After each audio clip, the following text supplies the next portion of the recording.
there's a scripture that says, when I was a child, I thought like a child, I spoke like a child, but when I became a man, I put away childish things.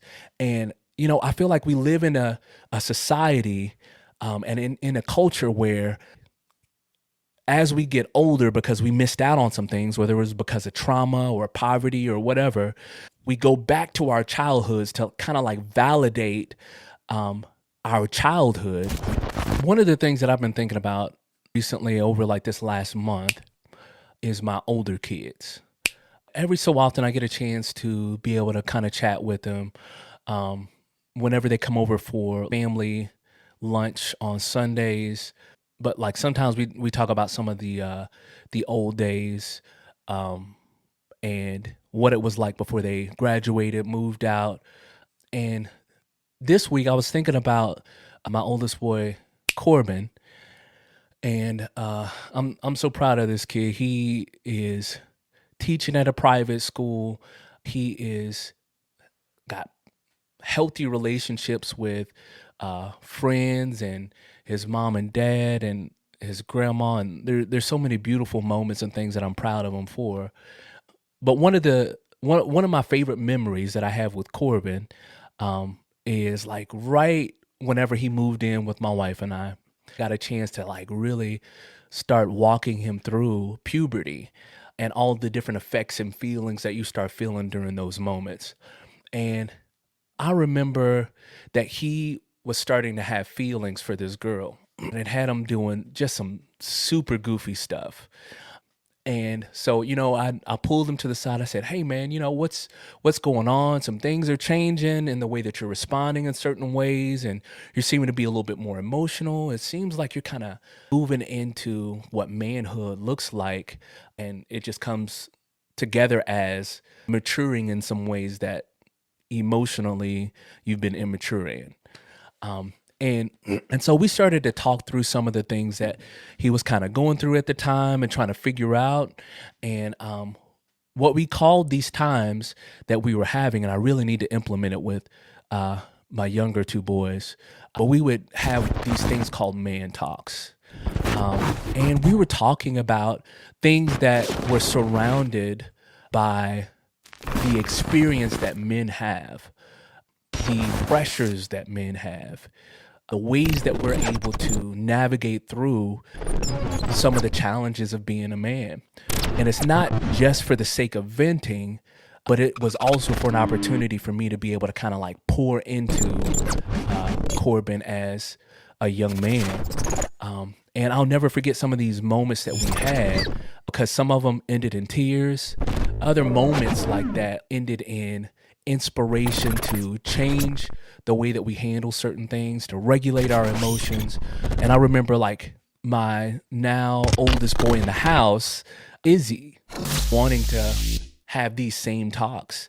And so as me and Corbin were having these conversations, Izzy would slightly open the door and be like, "Can I get into the man talk?" And so as long as it was age appropriate for Izzy, then I would slide Izzy into the room, which Izzy and Corbin are 10 years apart. And so there's a lot that Izzy wasn't able to be there for. But he would slide in there and get little bits of wisdom and nuggets and things like that.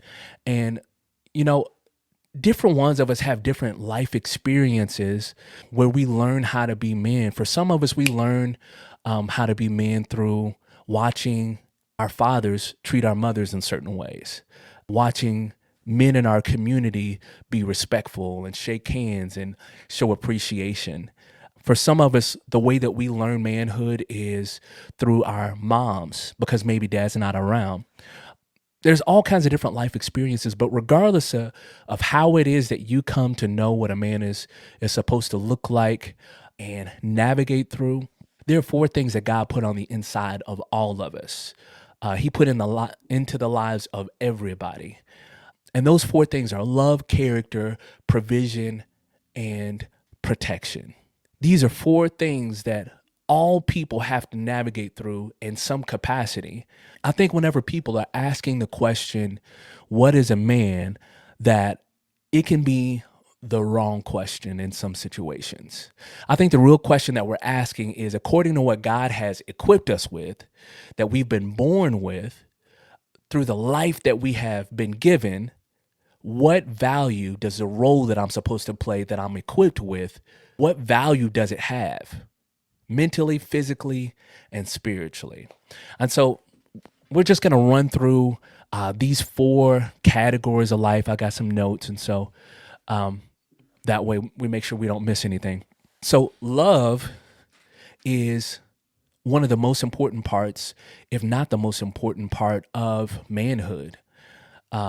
We see different examples of what love looks like, both in media and in real life. We all know of that one man in our life, whether it's our dad or it's a family friend, or maybe it's somebody that you hear your mom talking on the phone about being no good. But we know at least one guy in our life that is known for hopping from girl to girl, and then potentially having children in different areas that they don't take care of, right? And so for some people, it is accepted as like a normal.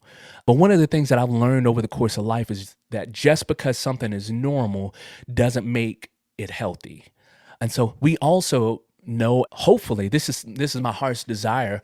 Hopefully we know at least one guy in our life that is somebody that, it's not that they're super popular. They're not somebody that's super well known in the community. They're not somebody that is famous or has a lot of money. But we know that one guy that works his butt off to make sure that his family has what they need, whether it's a blended family, it's a separate family, or whatever the situation is. We know that one guy that is going to work faithfully, can keep a job faithfully, might be the guy that is known for fixing cars in the community, might be the guy that is known for making sure that his kids have the nicest shoes he can afford, have the nicest clothes, that it's some capacity where he is showing that he cares about his family. He cares about the mother of his children. He cares about those that he's in a close relationship with. And so we have two different showings of love and two different priorities of love, right? And so what healthy looks like is giving our best version of love that, according to what we're equipped with, that we can give. That might look like when dad gets home, a kid running up and throwing their arms around dad and saying, "Daddy," and being just as loud and rambunctious as possible. And even though that dad has just worked a 12-hour day, he's still down on the floor playing, or he's still outside shooting hoops, or he is still fill in the blank with whatever. That love that's healthy might look like a dad just walking up behind mom and giving her a big hug and smooching, right? There's all kinds of different ways that we can show that love is being represented and represented well. Some of the ways that we can tell that love is not being represented well is constant impatience. That love that's not being well is not having faith that your kids can do certain things. Some ways that it might not be shown well is not spending time with the kid, not when we have the time to spend with the kid, deciding that we're going to go off and do something else that's just for us. It's not to say that we don't ever get breaks, but these are just some of the consistencies that we can see. Physical fighting of our kids, or physical fighting with others. There's all kinds of different things that can show that, like, that it's not genuine love, or it's not healthy love, I guess we could say. Character is another one of those things, right? It kind of ties in with the kindness piece. In love, there's different categories like that we can kind of show our love for the people that we care about. And it's like in our faith, in persevering or keep going whenever things get difficult, in our toughness to be able to protect our family, our friends, our kindness, our generosity. These are ways that we can show love. In character, we can show our character through our honesty, through the self-control that we show to be able to handle situations in a way that is both healthy and makes the people that we have surrounded ourselves around, confident in our desire to make sure that we're showing up as the best version of ourselves in those different situations. And then in our patience. When it comes to provision, it can be things having to do with food, our health, making sure that we're maybe running with our kids, eating the right types of foods, or even taking care of ourselves, encouraging those that we love to take care of themselves, providing guidance, kind of like the man talks that I was talking about that I had with Corbin and with Izzy as they were growing up, being an opportunity to be a part of the peace of the house or the completeness of the house. Actually, just this week, I was having a conversation with my youth group and we're talking about the fruits of the spirit, one of them being peace. And in the Greek, peace, part of the definition is completeness. And so whenever we as men are peace to our communities, we're peace to our families, what we are is we are a part of God's vision to be part of the completeness of the family structure of the community. And then the last one, protection. Man, I don't know how many conversations that I've had with women over the years that like over what a guy looks like, over even the amount of money that the guy might make. If they can feel protected with a young man or a man, they can overlook a lot of the other things and they can help walk through the rest of the different things, right? Protection, whether it's number one, physically, they feel like that the woman is not going to be doing the boxing, even if she may be able to, but that the man can take care of them physically. Whether it's spiritually, that man is going to be in prayer. He's going to be serious about his faith. He's going to be looking for things that can spiritually affect his family and his friends and try to give advice on how to navigate through those situations. Resources, going back to provision, like resources help to be able to provide. And it's not necessarily just about finances. It can also be resources of social capital, right? The people that you surround yourself with, that even if they can't give you money, they may be able to fix your car. They may be able to help you move. They may be able to help you know where to get the next job or where to be able to start when it comes to having a house, or, fill in the blank with a lot of different things. But when it comes to manhood, these are all things that we have to start navigating through. And the best way that we can start preparing ourselves to do well in love and in character and in provision and protection is by putting ourselves around people that are doing it well. Not necessarily perfect, but you can see signs of them growing in their love for the people that are around them. You can see signs of maybe them starting out as liars and becoming more honest, or those who struggle with self-control and indulgence, and their priorities start to either quickly or slowly shift. Even little growth is still growth. Those that are becoming more patient, even in provision, you see a man that is starting out and he's living with his parents, and before long, maybe over a year, 2 years, you see him be able to save up enough money to be able to buy his own house, be able to take care of his own food. He's no longer going to mom and dad's refrigerator and going shopping, but he's going to the grocery store because he's made plans. He has consolidated his debt. He's started to pay that debt off, like that. He is working towards being more healthy in the type of interactions that he has with people, to where he completes the calm within the context of his community.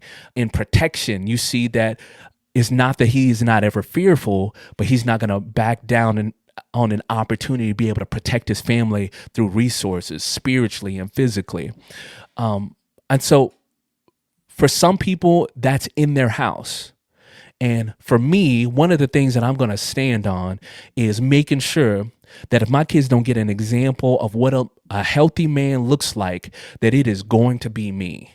If they don't go to school and they don't see good examples of what healthy men look like in love, character, provision, and protection, they're going to see that at home. Something I'm consistently telling my kids is, it's going to be okay. And it's not necessarily just because I've got all the tools that I need right now to take care of my family, to take care of my kids, to take care of my friends if my friends need me. It's not that I've got all the things that I need physically in my hands in the physical form of resources, but I do serve a God that owns cattle on 1,000 hills. I serve a God that is going to give me the wisdom, that's going to help me to connect the right dots, be able to build the right relationships in order to be able to provide the things that my family needs. And maybe for you, you don't have that. Maybe you don't have like these moments where you see examples of strength in men. Maybe you're a young lady and you are looking and you're like at the point where you want to give up. You're like, man, I know I should be looking for somebody who shows me healthy love. I know I should be like trying to date somebody that's not just trying to get straight to my pants ASAP and then ditch me. But it didn't seem like I can find anybody who's willing to do that. Hold out. Hold out for that relationship. Hold out for those friendships and build up your social capital in a way that you can bounce ideas off of the people that are close to you. You can say, hey, these are some of my goals for a healthy relationship that you know of. Does this person kind of fit that? I've been thinking maybe they do, but I know I've got some blind spots here and there. That's why it's important to build up your community and not just build up your community with people that are living unhealthy lifestyles and don't have any plan on changing those unhealthy lifestyles. But that's why it's important for you to build communities with a wide variety of people with different life experiences that are going to help introduce you to the healthiest life that they can possibly introduce you to. And you may be introduced to some of the things that I've just talked about in different ways.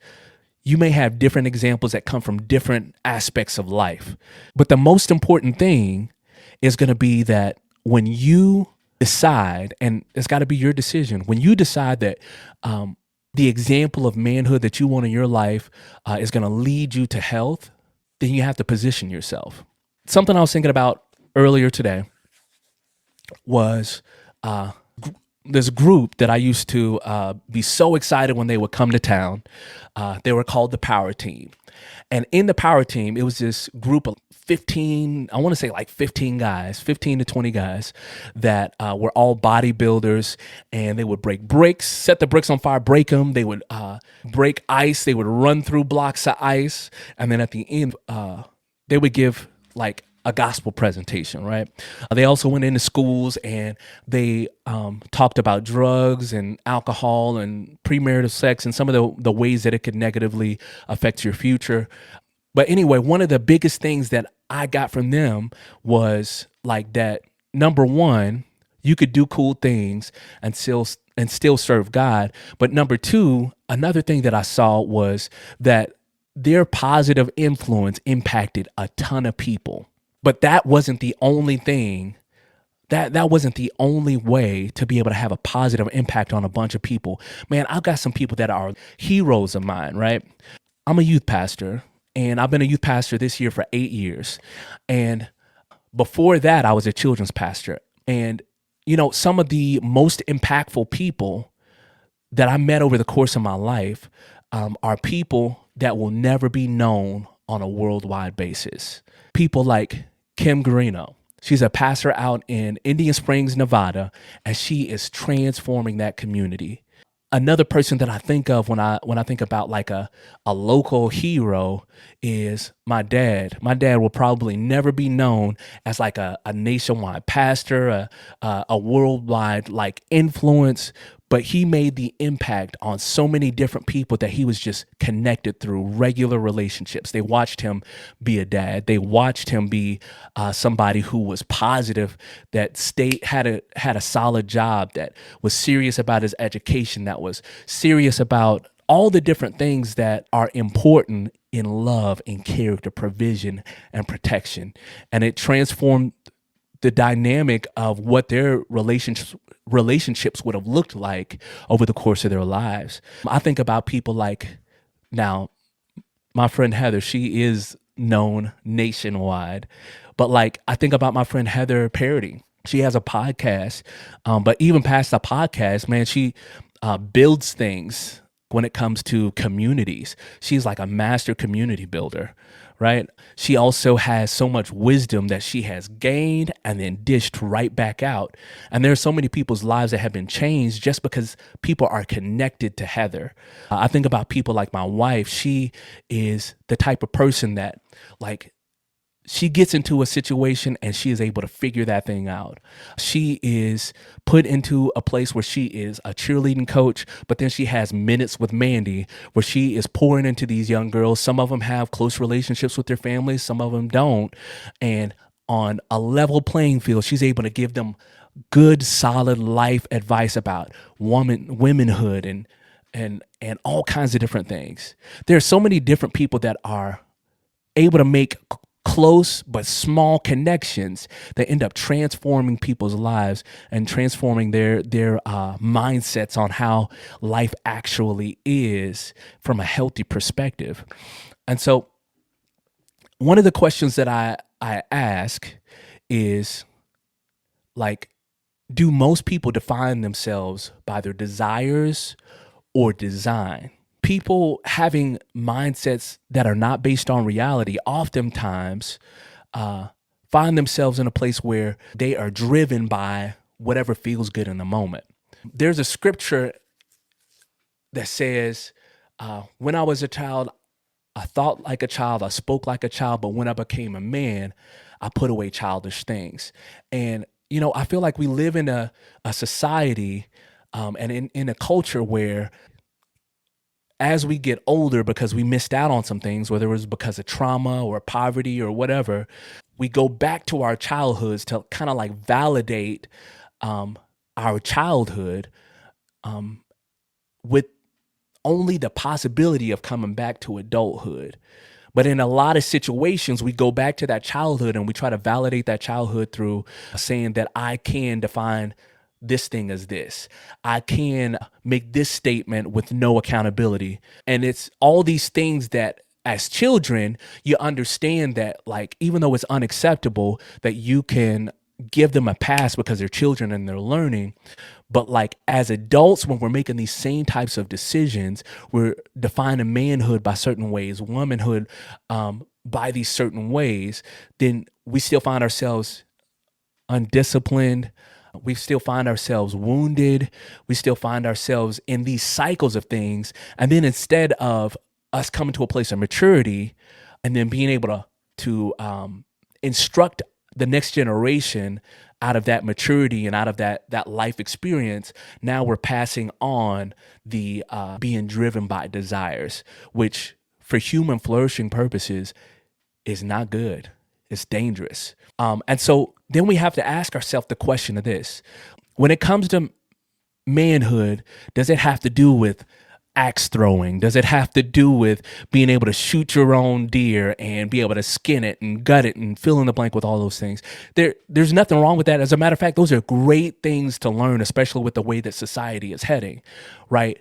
But we're talking about like things that men usually do, as opposed to these things like healthy version of love, healthy character, healthy provision, healthy protection, and a balance of all of those things being in the context of community and in the context of family. And so the question that I want to pose to you and leave you with is, as you're thinking about what manhood looks like in the context of your life, it didn't look the same for everybody. But in the context of your life, would you say that most people define themselves by their desires or their design? And if they are driven by their design, what healthy things come out of that? And if they define themselves by their desires, what healthy things could come out of that and what negative things could come out of that? And so I'll try to put that on the screen. But man, that's just something that I've been thinking about a lot over this last month. Is just manhood, and I'm sure that we'll talk a little bit more about stereotypes of men and some of the beautiful things about being a man and some of the things that are challenges. And we'll continue to have that conversation and press forward and hopefully continue to provide value for you. I appreciate you guys checking in. You guys enjoy the day.